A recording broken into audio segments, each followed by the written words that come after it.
All right, it's time for another advice from Dad, and this time I'm answering a question from a follower that I think is terrific and one that's more common than most people realize. It's from a woman who's dating a man who's been through prior divorces and other trauma, and their relationship has progressed along, but she still hasn't met his children. So she was looking for some advice. She writes, "My boyfriend and I are in our mid-40s. We have been together on and off for a year and a half. He seems to show signs of having dismissive avoidant attachment. He means everything to me, and I've been so loving and patient with him. He had severe trauma regarding past relationships, mainly with 2 baby mamas. The traumatic nature is preventing him from introducing me to his kids." She goes on to say, "He has an adult daughter who lives with him and a teenage daughter who splits time with him and her mom. He also has a son with an ex-girlfriend who doesn't live locally and who has caused a lot of issues.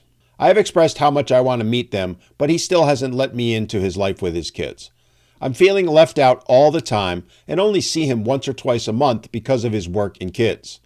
I want things to work out. I just don't know what to say to get him to introduce me so I can feel like he is serious about us."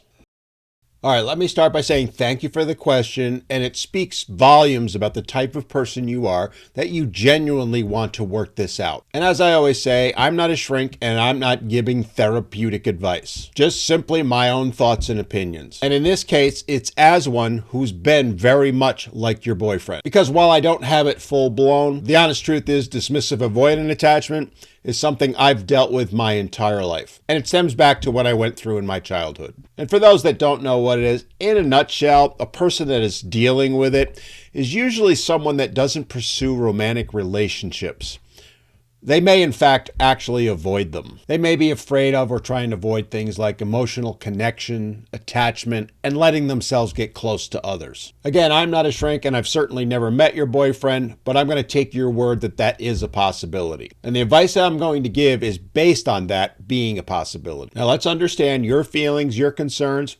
They're 100% valid, as are his. Again, I don't know him or his experience. I can only go by what I've dealt with and give you an idea of what my thought process was. First of all, I doubt it's you. If he is reluctant to make himself vulnerable and take that risk, understand that it's largely because he's trying to protect himself and also, and this is the important part, protect his children from dealing with what he's going through. He doesn't want their lives affected like his was. So it's going to take some patience and understanding. That doesn't mean you wait forever, but you have to understand his reluctance. That said, it's been about a year and a half. So I would find a quiet time when the two of you can sit down and when you can genuinely express to him how you are feeling. As I've said before, sometimes it's better off to write it in a letter and then let him read that letter while you're sitting with him. The most important thing is don't pressure him. Just simply state how you're feeling and your reasons why you want to meet the children, why you want them to be a part of your life, and why you want to be part of theirs. Reassure him as much as you possibly can that that is the only reason you want to do so. Don't make any threats. Don't do anything to try and scare him. And for the love of God, don't make an ultimatum. I actually had a woman do that to me one time, and I dropped her on the spot. Not because she was a bad person, but I was not ready for her to meet my children. I hadn't reached that comfort level yet. And had she taken the time to let me get there and expressed her reasons why she wanted us to get there, who knows, we might be together today. Because she was a terrific woman. But the minute she threw down that ultimatum, my walls went up and it was over. And we had been dating for several months at that point. Now, if you try that or you don't think that that's a realistic option, it might be a good idea to seek the help of a professional, a therapist or counselor, especially one who's specifically trained in dismissive avoidant attachment. Let me close by giving you a glimmer of hope. This can be overcome.